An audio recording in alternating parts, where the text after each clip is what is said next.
जय भीम, नमो बुद्धाय। मेरे लिए गौरव का क्षण है कि आप लोगों ने मुझे इस बहुत महत्वपूर्ण मौके पर आमंत्रित किया। तो सबसे पहले तो मिशन का धन्यवाद आशीष जी और सारे लोगों का, जिन्होंने ये समझा कि इस विषय पर बुलाने के लिए, बात करने के लिए मैं एक सीमित क्षमताओं के साथ यहाँ पर खड़ा हो सकता हूँ, क्योंकि मुझे इस बातचीत को करने से पहले इस बात का एहसास है कि आप लोग देश के सबसे पढ़े लिखे और एनलाइटेंड लोग हैं। तो मैं कोई ऐसी हल्की छोटी बात आपके सामने नहीं करना चाहूँगा जो कि आपके इंटेलेक्चुअल कैपेबिलिटीज़ को चैलेंज करे।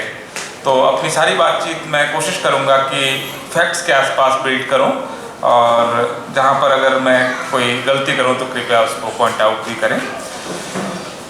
पूरी बातचीत के लिए मेरे पास कितना समय है मैडम?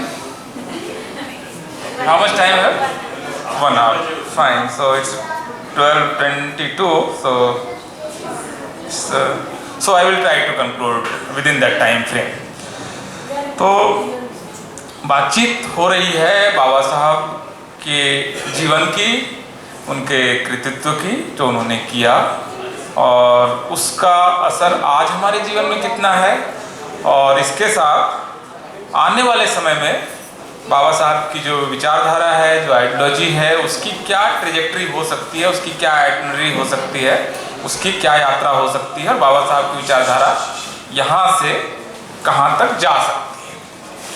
तो मैं आपको थोड़ा पीछे हिस्ट्री में ले जाता हूँ, थोड़ा पीछे। कहानी इतनी आज की नहीं है, कहानी थोड़ी पुरानी है, और कहानी क्योंकि पुरानी है तो पीछे चलते हैं, और पीछे चलते हैं 1956 में।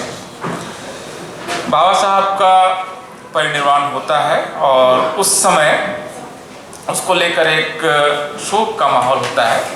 मैं उस समय का आपको उस समय देश का जो सबसे ज़्यादा बिकने वाले एक न्यूज़पेपर की रिपोर्ट मेरे पास है, जो उत्तर भारत के सबसे ज़्यादा बिकने वाले हिंदी का अखबार है। क्योंकि ये मेरा रिसर्च टॉपिक भी रहा है, तो इस बारे में मेरी जानकारी है। और अखबार में खबर छपती है, डॉक्टर भीमराव अंबेडकर का देहावसान। इंग्लिश में उसका मतलब है doctor Bhimrao Ambedkar is dead. और उसके आगे लिखा जाता है कि अंत्येष्टि क्रिया के निमित्त 100 विमान द्वारा मुंबई प्रेषित, ये खबर है। लेकिन अगर आप इस पूरे न्यूज़पेपर को देखेंगे, जो उस समय देश का बड़ा न्यूज़पेपर था, तो बाबा साहब को एक कॉर्नर मिलता है उस पूरी खबर को, और वो खबर ऐसे शुरू होती है। गौर से सुनिए, इससे आपको बाबा साहब की पूरी ट्रेजेक्ट्री को समझने में मदद मिलेगी कि बाबा साहब का जो काम है वो किस तरह से आगे बढ़ा। पहली लाइन, खबर की पहली लाइन, परिगणित जाति के नेता डॉक्टर भीमराव अंबेडकर का आज प्रातःकाल यहाँ 63 वर्ष की आयु में मृत्यु हो गई। पहला सेंटेंस, परिगणित जाति के नेता, डिप्रेस्ड कास्ट के नेता बाबा साहब अंबेडकर का निधन हो गया। यहाँ से भारत का सबसे बड़े न्यूज़पेपर से एक न्यूज़पेपर रिपोर्ट को शुरू करता है। उस समय बाबा साहब को एक कास्ट का नेता के रूप में, सिर्फ दलितों के नेता के रूप में यहाँ पर चिन्हित किया गया।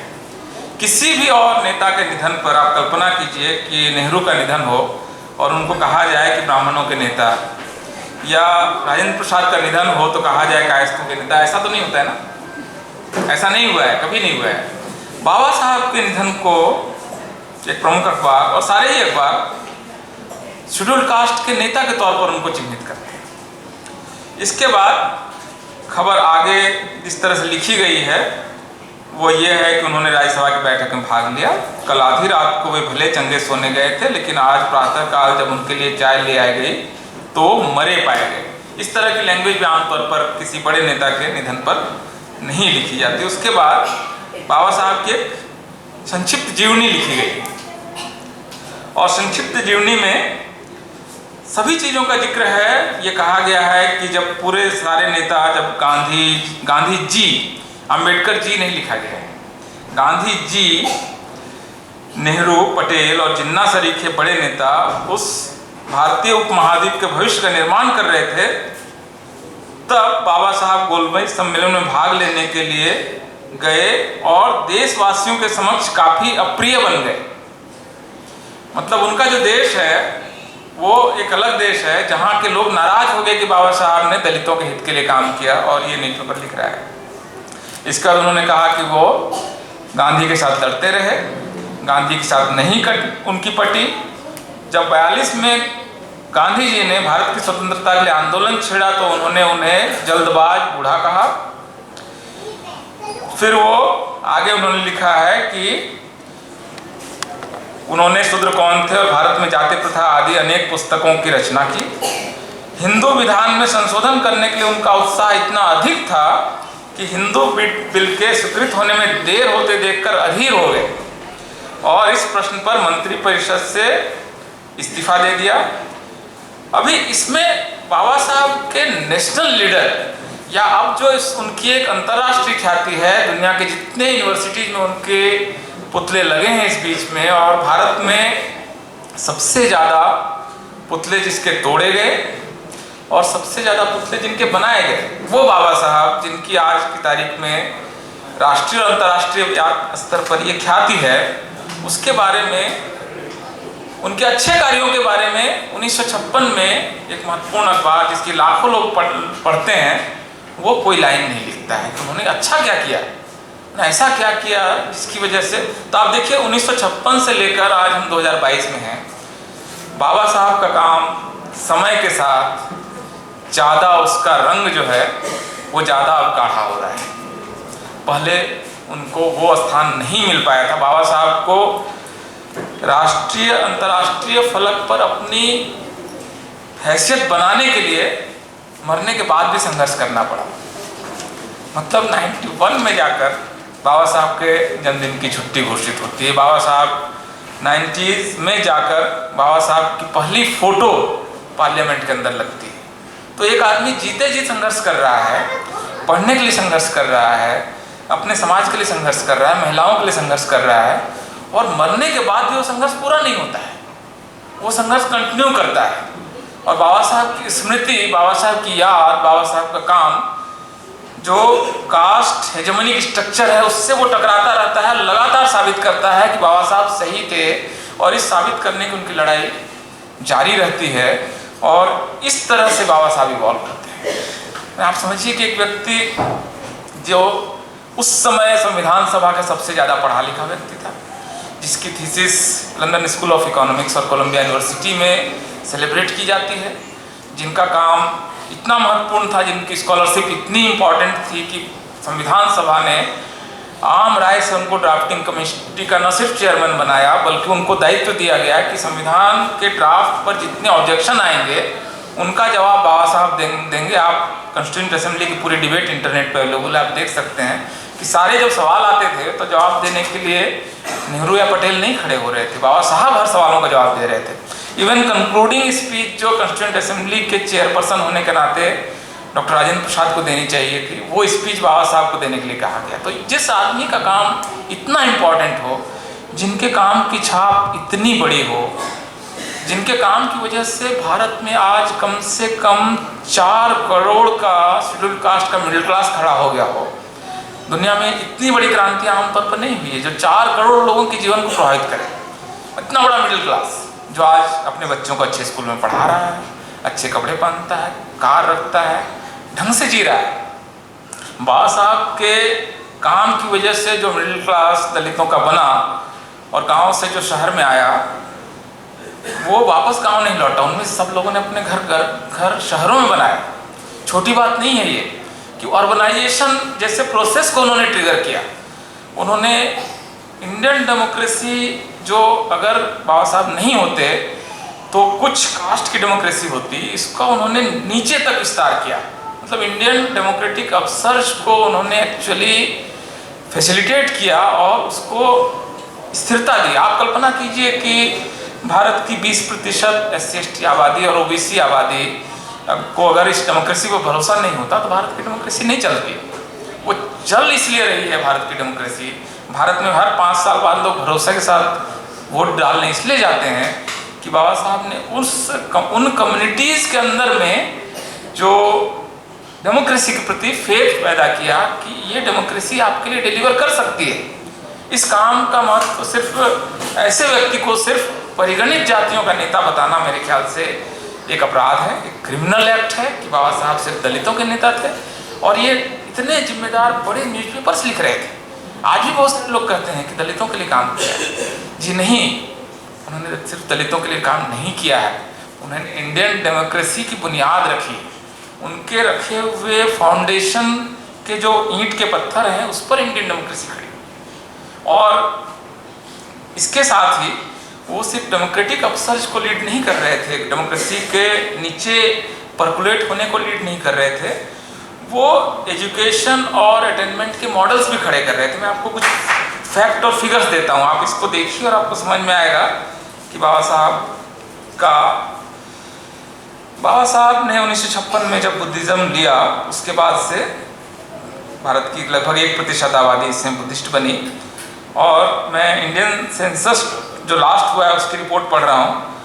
Buddhist have a literacy rate of 81.29%, higher than the national average of 72%। तो जो बुद्धिस्ट बन गए वो भारत में सबसे शिक्षित वर्गों में, आगे कल की लाइन सेंसस रिपोर्ट से पढ़ रहा हूँ। The literacy rate among Hindus is 73.27%। 8% ज़्यादा लिटरेट हैं जो बुद्धिस्ट बने। और ओवरऑल शेड्यूल कास्ट जो बुद्धिज़्म में नहीं आए उनका लिटरेसी रेट जो है वो 66% है। तो जो बुद्धिस्ट बन गए उनका लिटरेसी रेट 81% चला गया, जो बुद्धिस्ट नहीं बने उनका लिटरेसी रेट 66% रह गया। ये बाबा साहब हैं जो रास्ता वो बता रहे हैं, उसके रास्ते पे चलने का जो बेनिफिशियरी है वो आप इस तरह समझिए। इवन छत्तीसगढ़ में 87% Buddhist are literate, Maharashtra 83%, Jharkhand 80% Buddhist are literates. तो ये एक्चुअली इस तरह से उन्होंने पूरे इवन जो आप फीमेल लिटरेसी देखेंगे तो female literacy among Buddhist is 74%। Total India की literacy rate, female literacy rate जो है 64% है, 10% ज़्यादा लिटरेसी रेट ये बाबा साहब ने दिया है। बाबा साहब ने आपको जो जेंडर रेशियो है वो बुद्धिस्ट का इंडियन एवरेज से अच्छा है। 43% Buddhist stay in urban areas, जबकि नेशनल एवरेज 31% है। तो बाबा साहब को जो लोग सिर्फ ये मानते हैं कि वो दलितों के लिए काम कर रहे थे और संविधान लिखा, इतना नहीं है। उनके बताए हुए रास्ते पे जो लोग चले वो आज देश के सबसे शिक्षित और सबसे समृद्ध लोगों की लिस्ट में जा रहे हैं। तो ये मेरे ख्याल से बाबा साहब को देखने की एक नई दृष्टि देती है कि जब आप एक विद्वान व्यक्ति जिनका लक्ष्य सिर्फ अपनी विद्वता स्थापित नहीं करना था, समाज का कल्याण था, वो जब एक रास्ता बताता है तो वो रास्ता आपके लिए क्या डिलीवर करता है? वो आपके बच्चों को शिक्षित बनाता है, वो आपके इवन एक आपको आंकड़ा लास्ट में आंकड़ा देकर ख़त्म करता हूँ, ज़्यादा डाटा मैं नहीं दे रहा हूँ। जो बुद्धिस्ट बने उनका वर्क में पार्टिसिपेशन, काम में पार्टिसिपेशन, जो जीडीपी या देश की ग्रोथ में जो उनका पार्टिसिपेशन है, ऐसे 43% बुद्धिस्ट आर वर्किंग, जो नेशनल एवरेज 39% से ज़्यादा है। तो ये सारे पैरामीटर्स आपको क्या बता रहे हैं? वो ये बता रहे हैं कि जो बाबा साहब का रास्ता था वो सही रास्ता था, सिंपल, कोई कॉम्प्लिकेशन नहीं, सिंपल बात। अगर आप बाबा साहब को पढ़ेंगे, बाबा साहब की शिक्षाओं को अपनाएंगे, अपने बच्चों को बाबा साहब की स्कॉलरशिप, उनके स्टडी के मेथड, उनके कोर टेक्स्ट, उनके इकोनॉमिक्स पर लिखी हुई थीसिस, उनकी सोशियोलॉजी पर लिखे हुए वर्क्स, ये अगर आप पढ़ाते हैं, बताते हैं, उनके कोर, बच्चों को अपनी पढ़ाई के कोर जो उनका पढ़ाई है उसके साथ आप अगर एड ऑन ये देते हैं कि व्यक्ति ने इन विषयों को इस तरह से अप्रोच किया। क्योंकि देखिए बाबा साहब जिस समय के जीवन को अगर आप एक जर्नी माने और उसके साथ उस समय की हिस्ट्री को एक दूसरी जर्नी माने, तो बाबा साहब अलग अलग समय में बहुत अलग अलग तरह के प्रोजेक्ट में थे। जिस समय वो पढ़ाई के प्रोजेक्ट में थे उस समय उन्होंने बाकी चीज़ों को छोड़ा है। उस समय वो पॉलिटिकल अपने जो उनके काम है इसको उन्होंने छोड़ा है। तो बच्चों की पढ़ाई जब आप करा रहे हैं उस समय आपको कोर आइडिया के तौर पर आपको उनसे यही कराना है। ये आप अगर उस समय उनको आप सोशल एक्टिविज्म में ला रहे हैं तो बाबा साहब के लाइफ की जो ट्रेजेक्ट्री है उससे आप एक कॉन्ट्राडिक्टरी काम कर रहे हैं। इसको इस तरह से भी समझने की जरूरत है। जैसे बाबा साहब के बारे में कहा गया कि बाबा साहब कालाराम टेम्पल सत्याग्रह किया और मंदिर में प्रवेश के लिए आंदोलन किया। लेकिन आज 2022 में अगर कोई ये कहे कि हमें मंदिर प्रवेश का आंदोलन करना चाहिए तो ये बाबा साहब की रॉन्ग रीडिंग होगी। बाबा साहब जिस समय कालाराम टेम्पल सत्याग्रह कर रहे थे उस समय बाबा साहब का प्रोजेक्ट क्या था वो देखना होगा, क्योंकि उस समय ये चर्चा चलने लगी थी कि शेड्यूल्ड कास्ट को अलग मतदार क्षेत्र मिलेंगे, उनके हित के लिए काम होगा। और इसके लिए उनको क्या साबित करना था ब्रिटिशर्स के सामने? उनको ये साबित करना था कि जो हिंदू हैं वो दलितों को अपना नहीं मानते हैं और उनके साथ भेदभाव करते हैं, उनके साथ छुआछूत बरतते हैं, इसलिए उनको स्पेशल प्रिविलेज दो, ये साबित करना था। ये साबित करने का उनका सबसे अच्छा तरीका ये था कि मैं मंदिर में जा रहा हूँ, हमारे लोग मंदिर में जा रहे हैं और हमको जाने नहीं दे रहा है, इसका मतलब है कि हमारे साथ डिस्क्रिमिनेशन हो रहा है, इसलिए ब्रिटिशर्स को हमारे साथ स्पेशल हमको स्टेटस देना चाहिए। ये प्रोजेक्ट था। लेकिन आप देखिए आगे चलकर बाबा साहब कभी नहीं कहते हैं कि मंदिर प्रवेश करो। मंदिर प्रवेश का प्रोजेक्ट एक स्पेसिफिक हिस्टोरिकल जंक्चर पर उनका एक टैक्टिकल काम था। उसको अगर आज कोई पकड़ के बोले कि बाबा साहब ने कहा था मंदिर प्रवेश करना चाहिए तो हम लोगों को मंदिर प्रवेश करना चाहिए, ये बाबा साहब की बहुत रॉन्ग रीडिंग होगी। आप अगर बाबा साहब के उस काम को 1930-31 में जो कर रहे थे, 1931 में हिस्ट्री में क्या चल रहा था, इंडिया में क्या चल रहा था, इन दोनों को अगर साथ में नहीं देखेंगे तो 31 को आप 2022 में इंप्लीमेंट करने की कोशिश करेंगे, जबकि हिस्ट्री यहाँ पर कहीं और जा चुकी है।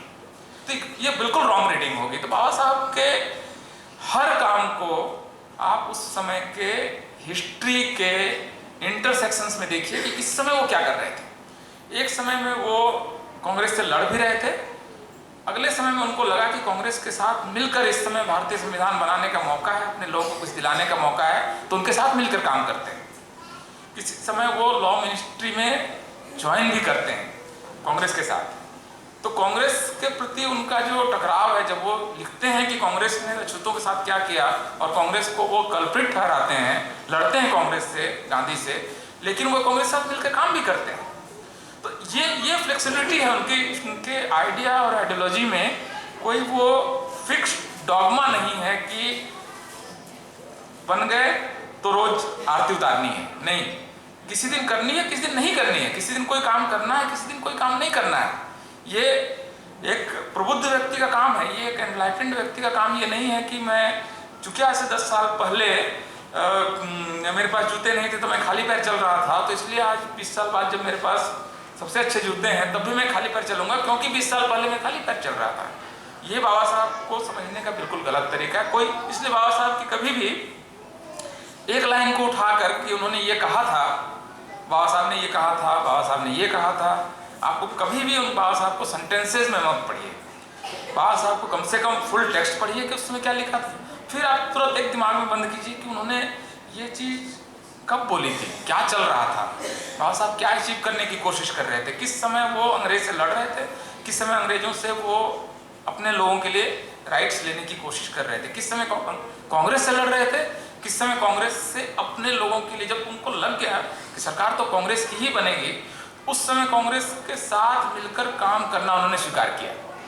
ये स्ट्रेटेजिक थिंकिंग है, ये बहुत वाइज थिंकिंग है जो हम अपने पर्सनल लाइफ में करते हैं कि किसी समय में हम अपने ऑफिस में खास तरह से एक्ट करते हैं, घर में हम दूसरे तरीके से एक्ट करते हैं। हमारा कुछ एक फ्रंट स्टेज होता है जहाँ पर हम कुछ और परफॉर्म करते हैं, हम एग्जैक्टली वैसा तो नहीं परफॉर्म करते हैं हम किसी और जगह पर। रामलीला का जो राम या सीता या बाकी लोग हैं वो जिस तरह से एक्ट कर रहे होते हैं स्टेज पर, स्टेज के पीछे तो वो अपने परिवार में जाते होंगे, काम करते होंगे, वो शॉपिंग करते होंगे। तो ये दो अलग स्टेजेस, 2 या 3 अलग अलग स्टेजेस पर आदमी काम कर सकता है। बाबा साहब को भी समझने के लिए कभी भी मतलब उनका कोई टेक्स्ट का एक लाइन उठाकर कोई साबित कर देगा देखो वो तो इस कम्युनिटी के खिलाफ बोल रहे थे, नहीं, वो एक पूरे कॉन्टेक्स्ट में था, वो सारा कुछ एक संदर्भों के अंदर में था, वो सारा एक हिस्टोरिकल जंक्चर पर उनकी बोली हुई बातें थी और इसको इसी तरह से देखा जाना चाहिए। तो मैं आपको बातचीत के दूसरे हिस्से में मैं आपको बाबा साहब का जो थॉट प्रोसेस था उसके कुछ चीज़ों की ओर आपका इशारा कराना चाहूँगा, क्योंकि जैसा मैंने पहले कहा कि मैं इस समय देश के सबसे प्रबुद्ध समुदाय के सबसे आगे बढ़े हुए लोगों से बात कर रहा हूँ, तो मैं आपको बाबा साहब की जीवनी नहीं बताऊंगा कि बाबा साहब ने कब क्या किया और वो कितने महान थे, ये सब आप लोगों को मालूम है। जो बाबा साहब जिस समय बुद्धिज़्म की तरफ जा रहे थे, एनलाइटनमेंट की तरफ जा रहे थे, तब उन्होंने कुछ चीज़ें बहुत इम्पॉर्टेंट बोली और उसको उन्होंने बाद में अपने जीवन काल में इम्प्लीमेंट करने की कोशिश भी की। तो वो एक आइडिया देते हैं कि हम जब भारत आज़ाद होगा तो हम एक नेशन बनाएंगे और वो नेशन कैसा होगा, उसके चैलेंजेस कैसे होंगे, उसमें हम डेमोक्रेसी को कैसे प्रिजर्व करेंगे, लोकतंत्र को कैसे बचाएंगे, कैसे समाज के अधिकतम लोगों का अधिकतम कल्याण कर पाएंगे। तो इसमें वो नेशन के आइडिया पे बात करते हैं कि नेशन जो है वो क्या है, नेशन क्या होना चाहिए, दुनिया में क्या क्या विचार है नेशन को लेकर। इस पर उन्होंने बहुत एलोबरेट थिंकिंग की है, जो थॉट्स ऑन पाकिस्तान बुक में आप उसको डिटेल में पढ़ सकते हैं। तो बाबा साहब बहुत सारे विचारों को रख रहे थे कि ये इस तरह से होने से नेशन बन सकता है। तो बाबा साहब के विचारों में नेशन की जो भाषा है वो फ्रांसीसी फ्रेंच फिलोसोफर अर्नस्ट रेनन की जो परिभाषा है उसको वो अडॉप्ट करते हैं, जो कि अर्नस्ट रेनन ने यह कहा है कि जैसे एक रिलीजन कोई देश नहीं बना सकता है, क्योंकि देश में ज़्यादा कई सारे रिलीजन होते हैं और एक रिलीजन के भी बहुत सारे देश होते हैं। वैसे ही एक लैंग्वेज कोई देश नहीं बना सकता है। ब्रिटिश इंग्लिश लैंग्वेज बोलने वाले कितने सारे देश कैसे होते हैं अगर लैंग्वेज देश बनाता है। तो रेस भी देश नहीं बनाता है, एक ही नस्ल के लोग बहुत अलग अलग देशों में, यूरोप में आप देखिए कि ज़्यादातर लोग कॉकेशियन हैं और 40 के आसपास देश हैं। तो देश रेस भी नहीं बनाता है, ज्योग्राफी भी देश नहीं बनाती है कि एक पहाड़ और एक नदी के बीच में देश बन जाएगा, ऐसा भी नहीं है। ये सारी चीज़ें देश नहीं बना सकती। ये कॉमन इंटरेस्ट भी देश नहीं बना सकता है। हो सकता है कि यूरोपियन यूनियन का इस समय कॉमन इंटरेस्ट हो, लेकिन इसके बावजूद यूरोप अलग अलग देश में एग्जिस्ट करता रहेगा। तो देश क्या है, नेशन क्या है, इसके बारे में उनकी बहुत स्पष्ट थिंकिंग जो अर्नस्ट रेनन से मिलती है कि नेशन एक्चुअली ऐसे लोगों का समूह है जिसकी मेमोरी में पास्ट में उन्होंने मिलकर कुछ काम अच्छा किया है और फ्यूचर में साथ मिलकर कुछ अच्छा करने वाले। ड्रीम में भी आप कुछ कॉमन है, आपका जो कॉमननेस है वो आपको एक इमेजिन्ड कम्युनिटी के तौर पर that forms a nation. Nation is an imagined community and where people think that they have done something good in the past and that they are going to do something good in the future also. So ये जो commonness है, ये commonness actually आपका nation बनाता है। ये daily referendum है। मैं आपको अपने नेशन में मानता हूँ और आप मुझे अपने नेशन मानते हैं, क्योंकि हम चाहते हैं और हमारा कॉमननेस है, ये डेली रेफरेंडम है, हम साथ साथ रहना हमने चुना है। तो इसमें एक चीज़ का बहुत ज़्यादा बाबा साहब महत्व देते हैं और जिसको क्या आप बार बार पढ़ेंगे कि फ्रेटर्निटी, बंधुत्व। जो आपने अभी प्रेम्बल पढ़ा उसमें भी एक शब्द आता है बंधुत्व का बार बार। जैसे दुनिया का कोई भी कानून आपको और आपको हमारे बीच फ्रेटर्निटी हो ये इंश्योर नहीं करा सकता है कि आपको तकलीफ हो रही है तो मुझे भी तकलीफ हो रही है, आपकी खुशी मुझे खुशी है, आपके बच्चे ने एक जगह अच्छा परीक्षा में पास कर लिया and I am also happy, आप बीमार पड़ गए तो मुझे भी दुख हुआ, अरे ये क्या हुआ। ये चीज़ कोई संविधान या लॉ बुक आपको इंश्योर नहीं कर सकता है।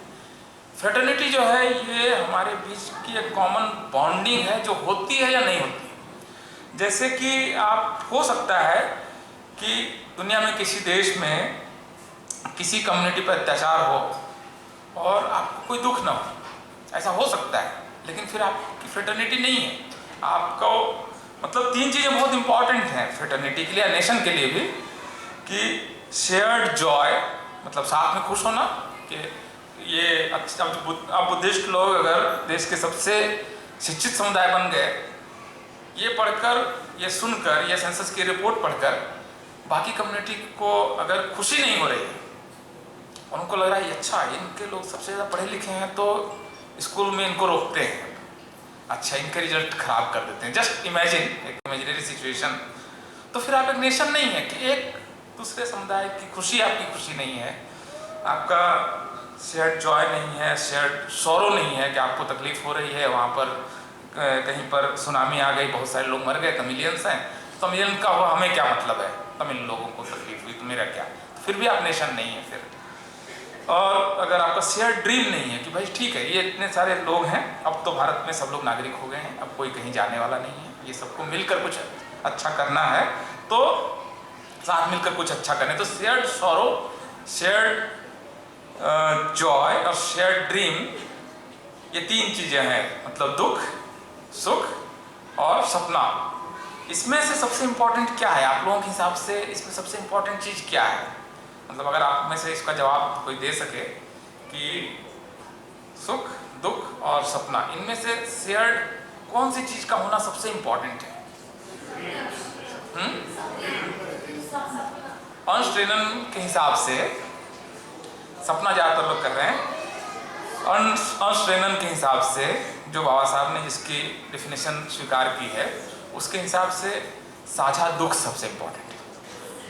अगर आप पड़ोसी के दुख में दुखी नहीं हो सकते हैं तो आप अच्छे पड़ोसी नहीं। सुख में थोड़ा आसान है, comparatively it's easy, dream is also some smooth territory, दुख में साथ होना बहुत इंपॉर्टेंट है। भारत की प्रॉब्लम ये है कि जब दलित उत्पीड़न होता है तो उसका विरोध करने के लिए सिर्फ दलित इकट्ठा होता है। That is the problem, that is the biggest problem of India actually, कि वहाँ दुख कॉमन नहीं है। जो कास्ट सिस्टम है, जो सांख्य सिद्धांत के हिसाब से त्रिगुण हैं और उसके हिसाब से जिस तरह से समाज के लेयर्स बना दिए गए हैं, तो एक समुदाय का दुख दूसरे समुदाय का दुख नहीं बन पाता है। मतलब किसी का ट्रॉमा दूसरे का ट्रॉमा नहीं है, दूसरे के सब ट्रॉमा में बल्कि खुश भी हो सकते हैं लोग, उनके मर गए तो क्या अच्छा है, या उनके लोगों पर उत्पीड़न हो गया तो बुरा क्या है। ये बहुत बड़ी प्रॉब्लम है इस देश की, बहुत बड़ी प्रॉब्लम है। तो ये जो बंधुत्व का आइडिया है, हमको लगता है कि आने वाले समय में हमको जिस एक चीज़ पर सबसे ज़्यादा काम करना चाहिए वो बंधुत्व का आइडिया है, फ्रेटर्निटी का आइडिया है। हमको अपनी फ्रेटर्निटी जो है वो अपने अंदर ही नहीं बिल्ड करनी है, हमको दूसरे कम्युनिटीज़ के साथ भी फ्रेटर्निटी बिल्ड करनी चाहिए। हमको एक ग्लोबल सिटीजन बनने की तरफ बढ़ना चाहिए, जहाँ पर हम अलग अलग रेशियल आइडेंटिटीज़ के साथ, अलग अलग रीजनल आइडेंटिटीज़ के साथ, ब्लैक्स के साथ, रोमास के साथ, हिस्पैनिक और लैटिनोज के साथ, वाइट्स के साथ, एक ब्रॉड एक ह्यूमननेस जो है, मतलब आप एक आदमी होने के नाते दूसरे आदमी के सुख दुख में हिस्सेदार होना, इस एक बड़े लार्जर प्रोजेक्ट की तरफ बढ़ना चाहिए। मुझे लगता है कि बुद्धिज़्म के पूरे थीम के अंदर में बंधुत्व का आइडिया बहुत इंपॉर्टेंट है। प्रज्ञाशील के साथ, मतलब जो और बहुत सारे टेनेट्स ऑफ आइडियाज़ हैं, इसके साथ जो फ्रेटर्निटी का आइडिया है वो बहुत महत्वपूर्ण है। और ये ट्रेनिंग हमको बच्चों से ही शुरू करा देनी चाहिए कि make friendship with others, don't get into ghettos, अपने गैंग की तरह अपने लोगों के बीच में खुद को आप महदूद मत करो, वहाँ लिमिट मत करो। ये आपको एक ग्लोबल सिटीजन बनने में आपको वो बाधा खड़ी करेगा, बच्चों को लिमिट करेगा, उसको डिफरेंट नॉलेज सिस्टम्स से उसका एक्सेस रोकेगा, अलग अलग कम्युनिटीज़ की अच्छी बातों को सीखने से उसको रोकेगा। क्योंकि देखिए नॉलेज जो है ना, हमको लगता है कई बार नॉलेज क्या है कि हमने एक किताब पढ़ी, हमने एक थीसिस लिखी, हमने एक पीएचडी की, हमने एक पेपर लिखा, हमने 2 किताबें पढ़ ली, हमने कुछ भाषण सुन लिए, ये नॉलेज है। या हमने एक स्पेसिफिक अपने डोमेन में, इंजीनियरिंग में या इकोनॉमिक्स में या फिजिक्स में, किसी क्षेत्र में हमने पढ़ लिया, ये नॉलेज है। नॉलेज की परिभाषा में हमारा जो एक लिव्ड एक्सपीरियंस है, जीने की वजह से मिला हुआ एक्सपीरियंस है, एक जैसे कैटल रियरिंग कोई कम्युनिटी है जो पशुपालक कम्युनिटी है, अगर उसको ये पता है कि गाय का बच्चा कितने दिन में होता है और बच्चा पैदा होने के तुरंत बाद उस बच्चे को कैसे उसका ध्यान रखना है, और बकरे के अंदर अब उसकी तबीयत खराब होने वाली है इसका अंदाज़ा उसको पहले लग जाता है, और दूध निकालना है तो कितना सा छोड़ देना है बच्चे के लिए, और कितने जो मतलब उनको ध्यान रखते समय बच्चों का गाय के बच्चे का ध्यान रखते समय हमको उसको क्या खिलाना है, कितना खिलाना है, कितना नहीं खिलाना है, अब उसकी तबीयत खराब है क्या खिलाना नहीं खिलाना है। अभी नॉलेज की किसी भी परिभाषा में इसको आप मानेंगे कि नहीं मानेंगे कि ये नॉलेज है। ज़्यादा लोग कहेंगे कि मतलब ये क्या नॉलेज है, मतलब बच्चा गाय का पैदा हुआ और उसके बाद उसको कैसे साफ करके खड़ा करना है, ये नॉलेज कैसे हो सकता है। लेकिन मेरे ख्याल से नॉलेज है। ये सारा कुछ जो अलग अलग कम्युनिटीज़ के पास जो आइडियाज़ हैं कि वो बादल का कलर देखकर अंदाज़ा लग गया कि अब बारिश होने वाली है और अब हमको खेत तैयार कर लेना है, ये सब मेरे ख्याल से नॉलेज है। और इंडिया में एक्चुअली नॉलेज को बहुत ज़्यादा, खास करके जो वहाँ के जो रिलीजियस बिलीफ रहे हैं, इसकी वजह से ग्रंथों को पढ़ लेना, रट लेना, मेमोराइज कर लेना और उसको दोबारा बोल लेने की कैपेसिटी, ये नॉलेज की डेफिनेशन भारत में ये है। हिस्टोरिकली, आज की बात नहीं कर रहा हूँ, हिस्टोरिकली हमारे हिसाब से कोई व्यक्ति अगर मंत्रों का सही सही उच्चारण कर लेता है और वो खास मौके पर कौन सा ग्रंथ पढ़ के मंत्र पढ़ने हैं, ये नॉलेज की हमारी परिभाषा है, बहुत टेक्सचुअल नॉलेज है। मतलब एक प्लम्बर अगर अपना काम फिक्स तरीके से कर लेता है और देखते तेजी से वो पता कर लेता है कि ये प्रॉब्लम है और उसको मैं ठीक कर लूँगा, इसको अगर आप नॉलेज नहीं मान रहे हैं तो एक्चुअली आप उस पूरे वेस्टर्न डेमोक्रेसी ने जो नॉलेज का सिस्टम बनाया है उसको आप रिजेक्ट कर रहे हैं, क्योंकि पूरा यूरोपियन नॉलेज जो है वो काम से, वर्क से निकला हुआ जो आपका नॉलेज है, इसको पूरा यूरोपियन वर्ल्ड जहाँ साइंटिफिक रिवोल्यूशन हुआ, इंडस्ट्रियल रिवोल्यूशन हुआ, जहाँ सारे आविष्कार हुए, हम अपने निजी जीवन में इस समय जितनी चीज़ों का इस्तेमाल कर रहे हैं, सारी चीज़ें, इवन अपने किचन में जाके देखिए जितनी चीज़ों का हम इस्तेमाल कर रहे हैं, सब यूरोपियन साइंस से निकली हुई चीज़ें हैं। मिक्सर ग्राइंडर से लेकर एग्जॉस्ट फैन से लेकर जो भी आप किन लीजिए, ओवन से लेकर सब कुछ, एवरीथिंग, डिश वॉशर से लेके। तो ये यूरोपियन ट्रेडिशन ने इतना कुछ इसलिए दिया क्योंकि वो नॉलेज की उस परिभाषा को मान रहे थे जो वर्क एसोसिएटेड नॉलेज है, काम का नॉलेज है, कि मुझे हम काम करते हुए जो मैं सीख रहा हूँ उसको रिफाइन करने के लिए मशीन बना रहा हूँ। What makes thing easy, that is machine.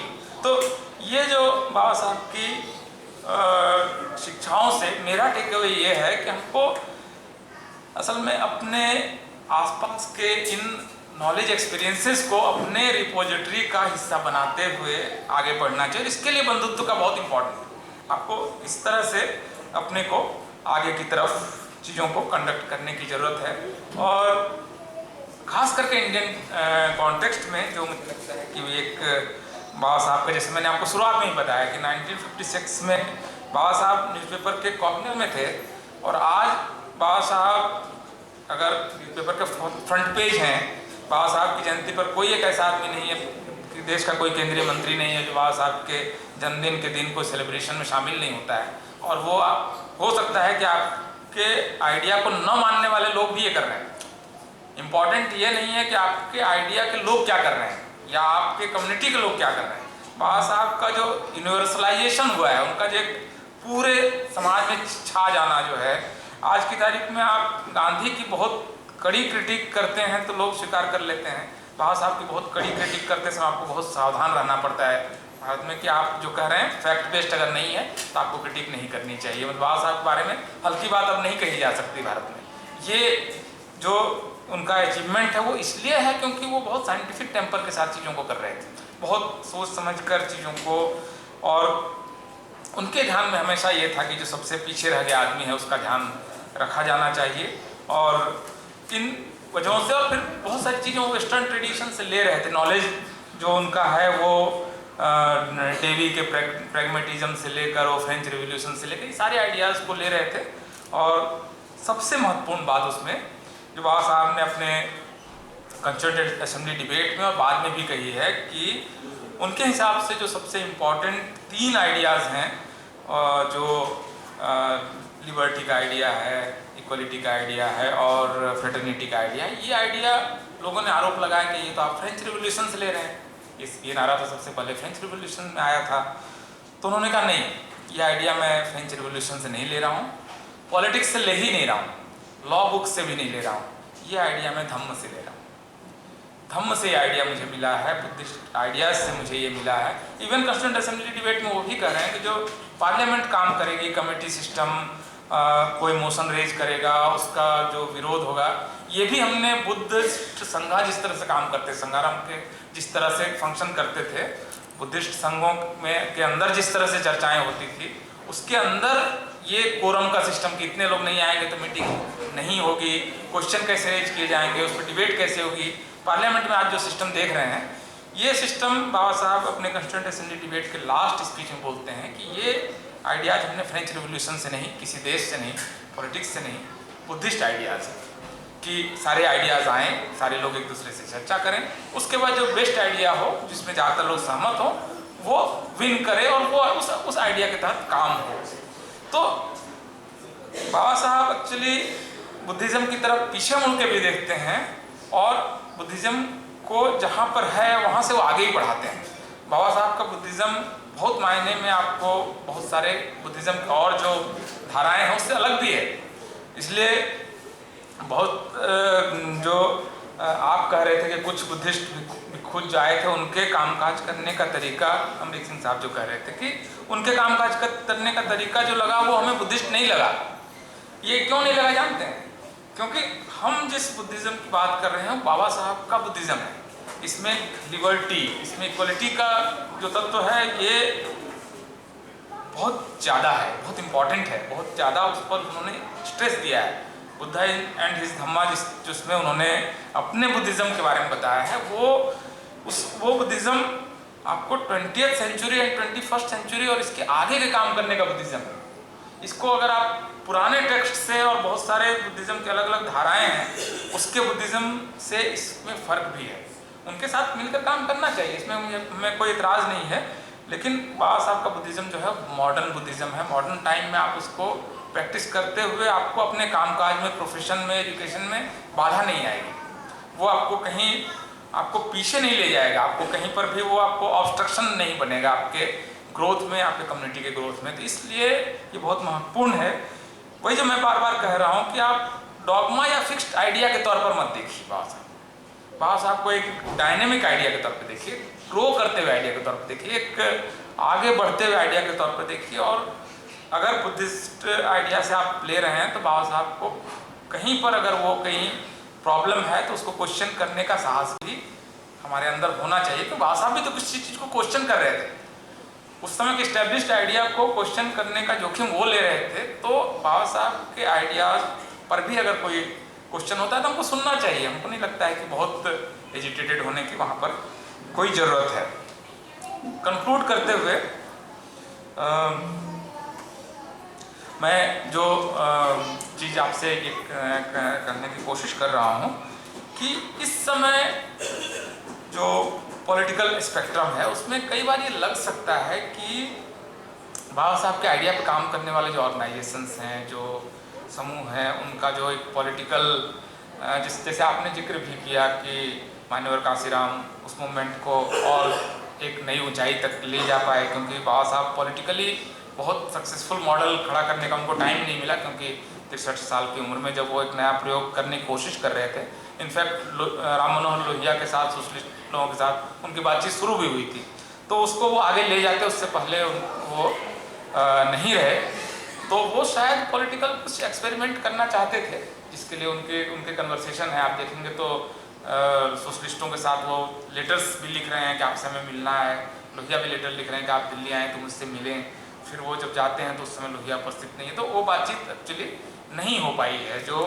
तो बाबा साहब का बेस्ट आना शायद बाकी रह गया है, वो समय उनके पास नहीं था। 63 ईयर्स तो पॉलिटिकल लाइफ में एक तरह से बहुत सारे लोगों के एंट्री पॉइंट होता है। पहली बार MLA MP आदमी बनता है जिस उम्र में, उस समय बाबा साहब को उसके बाद वो मौका मिला नहीं। शेयर हेल्थ भी उनकी बहुत अच्छी रही नहीं, तो इस वजह से दिक्कतें आई उनको। लेकिन जो पॉलिटिकल आइडिया है वो कई बार पीछे जाता है। ये इस वजह से कोई आइडिया रिजेक्ट नहीं हो सकता है कि बाबा साहब अपना चुनाव हार गए। जो लोग उस समय चुनाव जीत गए, तो बाबा साहब ने एक चुनाव लड़ा, बाबा साहब ने को किसने हराया, ये आप किसी भी पब्लिक गैदरिंग में पूछ लीजिए तो उसका नाम अब किसको याद है। जो जीता वो भुला दिया गया, जो हार गया उसका नाम सारी दुनिया याद रख रही है। बहुत बड़ी बात है ये। असल में एक आइडिया की जीत है कि वो आइडिया की वहाँ की विक्ट्री हुई है, और जो उस चुनाव को जीत गया बाबा साहब को हरा के, उसकी आज कोई बात ही नहीं हो रही है।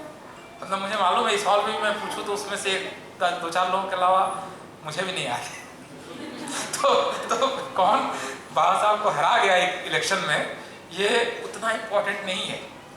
आइडिया इम्पोर्टेंट है, वो विचार इम्पोर्टेंट है जो एक करोड़ों लोग मतलब लगभग करोड़ लोगों के कम्युनिटी को देश की सबसे प्रबुद्ध कम्युनिटी बना देता है, सबसे पढ़ी लिखी कम्युनिटी बना देता है। उस आइडिया की जीत है, और वो आइडिया आज की तारीख में कोई रिजेक्ट नहीं कर सकता। बाबा साहब को रिजेक्ट करके इसमें भारत में पॉलिटिक्स नहीं हो सकती है।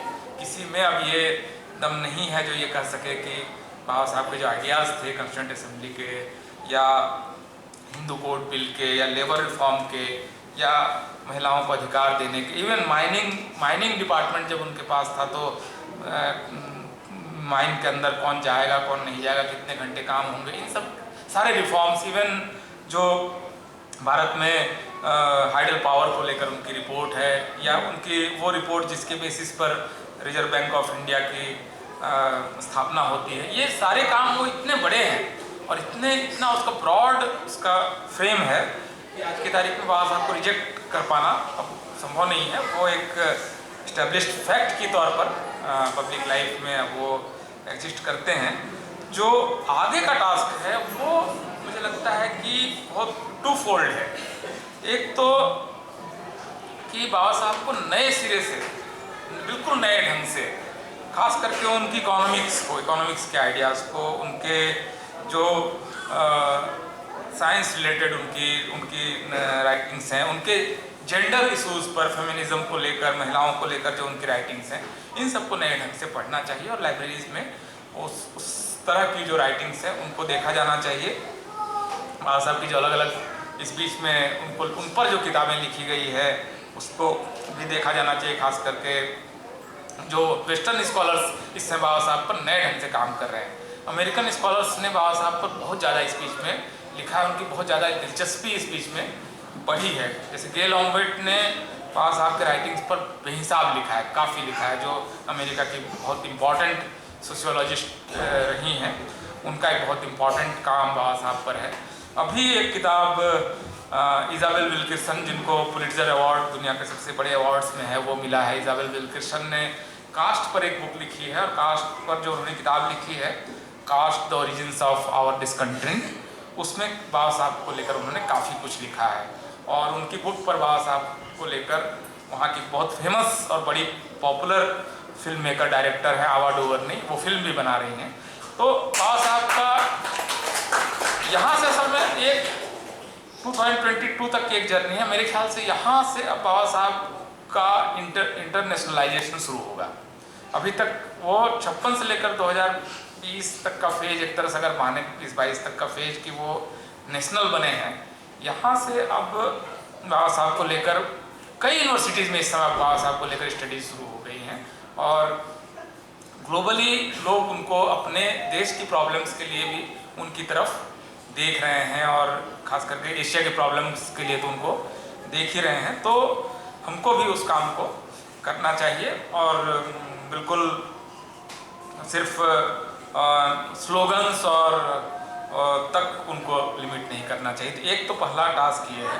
दूसरा टास्क उनका जो एक अनफिनिश्ड एजेंडा है वो कि बुद्धिज़्म जो है उसके आइडियाज़ को, ज़रूरी नहीं है कोई आदमी रिलीजन चेंज कर ले, कन्वर्ट कर ले और फिर रिलीजन में आ जाए, लेकिन जो बेसिक टेनेट्स ऑफ बुद्धिज़्म है, जो ज्ञान की बात करता है, प्रज्ञा की बात करता है, जो फ्रेटर्निटी की बात करता है, इसके प्रचार प्रसार की भी काफ़ी ज़रूरत है। इसमें आप लोगों की काफ़ी बड़ी भूमिका हो सकती है, क्योंकि आप लोगों की कैपेसिटी है कि वो इस काम को करें।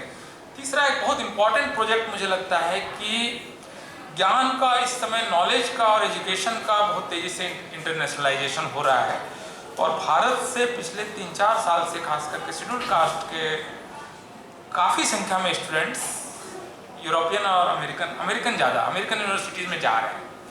इस प्रोसेस को आप लोग अपने निजी तौर पर अगर किसी भी तरह से आगे बढ़ा सकते हैं तो इस प्रोजेक्ट को आपको काम में लेना चाहिए। बेशक वो आपका रिश्तेदार हो, कोई प्रॉब्लम नहीं है, लेकिन अगर आप किसी बच्चे के दिमाग में ये बात डाल सकते हैं कि शुड गो टू सम और other leading universities in the world, I think you should try to do that. And उसके लेकर अगर आप अपने रिसोर्सेज उन बच्चों तक दे सकें कि इस काम को वो करें अपने रोल मॉडल के तौर पर कि ये बच्चा गया था तो देखो इसकी सैलरी तो 1 करोड़ रुपए की है तो तुम भी जाओ, मतलब इस सॉर्ट ऑफ एक एस्पिरेशन लेवल को थोड़ा सा हाई कर लेने का भी ये टाइम है। मतलब अगर इस काम को मतलब आप लोग नहीं करेंगे तो कौन करेगा, मतलब you have attend the level and from that level you have to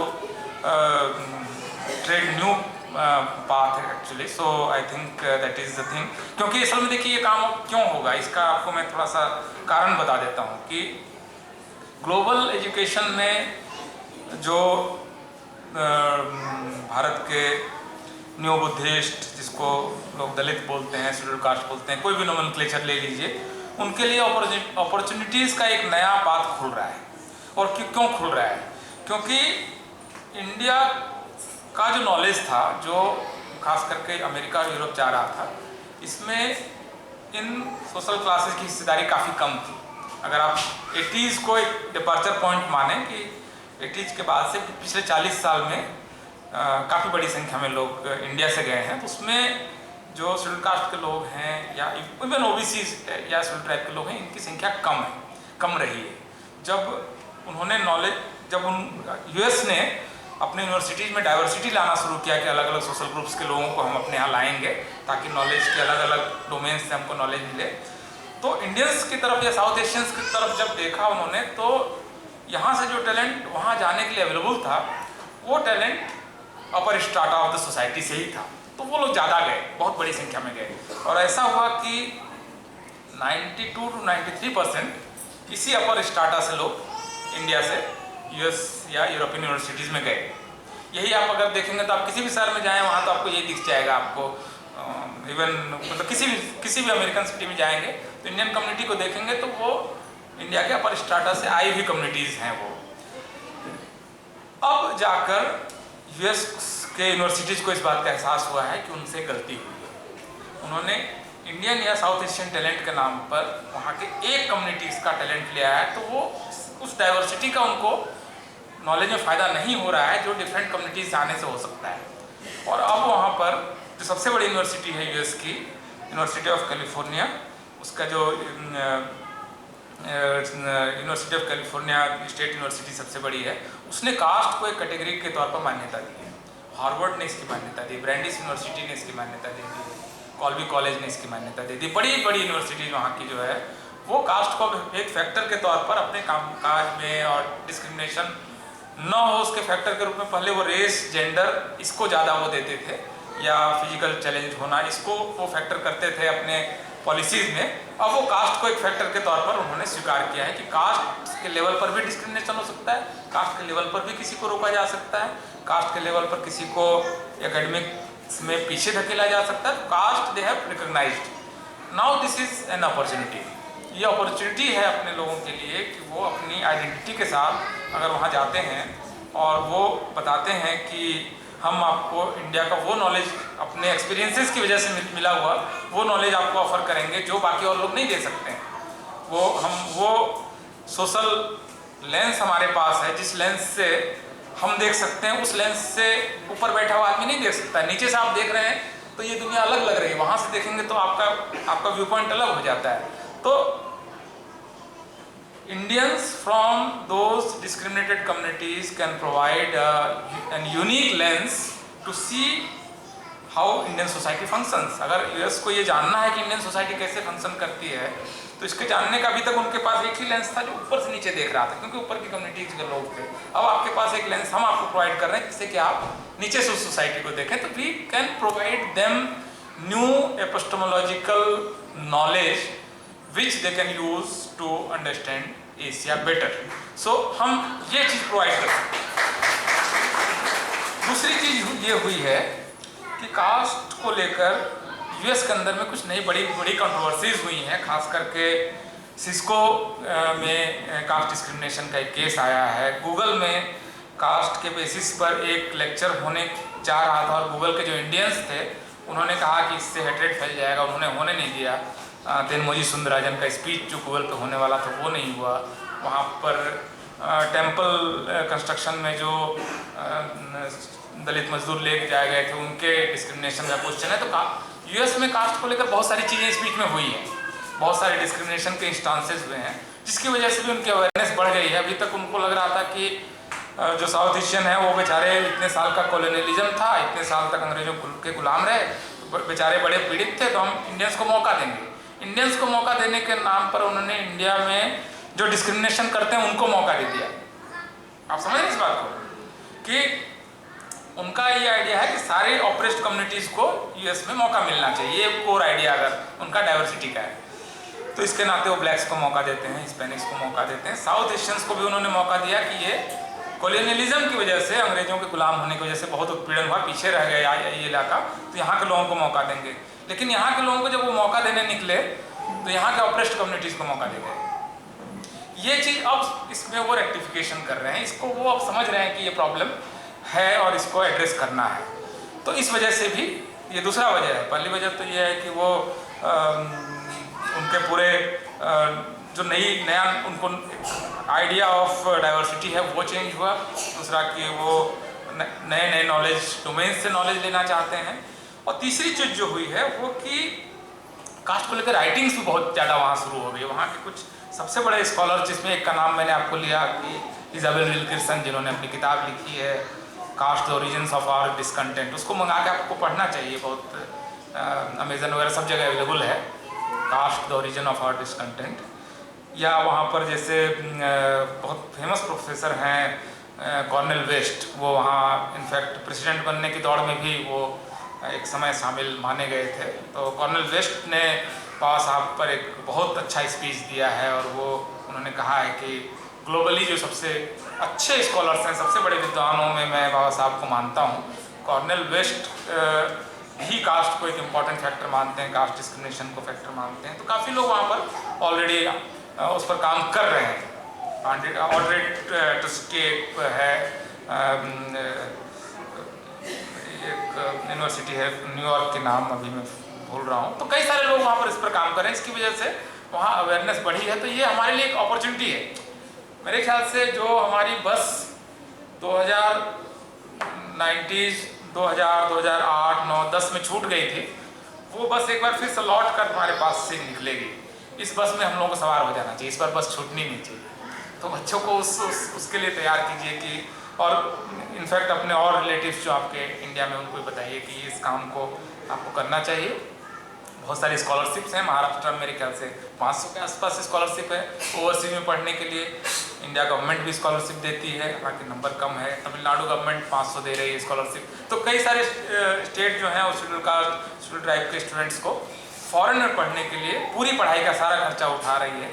तो ये और नहीं भी हो रही है तो बहुत सारे लोग उसको क्राउड फंडिंग से कर रहे हैं, मतलब चंदा लेके लोग, मतलब बहुत ख़राब मॉडल नहीं है कि अगर 2 घर है तो 1 घर बेच के बच्चे को पढ़ा ले रहे हैं, लोग कर रहे हैं ये सब।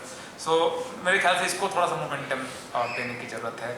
और इस बात को लेकर बिल्कुल चिंता करने की ज़रूरत नहीं कि पॉलिटिकल स्ट्रीम में हम थोड़ा सा पीछे हो गए। ये मतलब ये मैंने जैसे आपको बताया ना कि बाबा साहब को हराने वाले का नाम किसी को याद नहीं है। So it's not that important.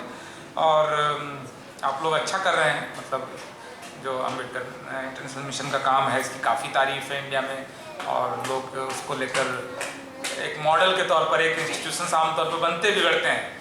जो आप देखेंगे बहुत सारे ऑर्गेनाइजेशन बने, बहुत तेज़ी से चढ़े और ख़त्म हो गए। आप लोगों ने बहुत कंटिन्यूटी के साथ, बहुत हड़बड़ी के बगैर, बहुत स्ट्रक्चर्ड तरीके से आप इस काम को कर रहे हैं। इस वजह से आपका काम सस्टेन्ड है।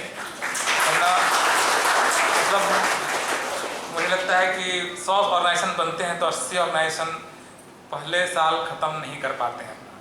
वैसे समय में आप 2 decades of glorious journey you have achieved, so congratulation for that and I wish you all success in your life.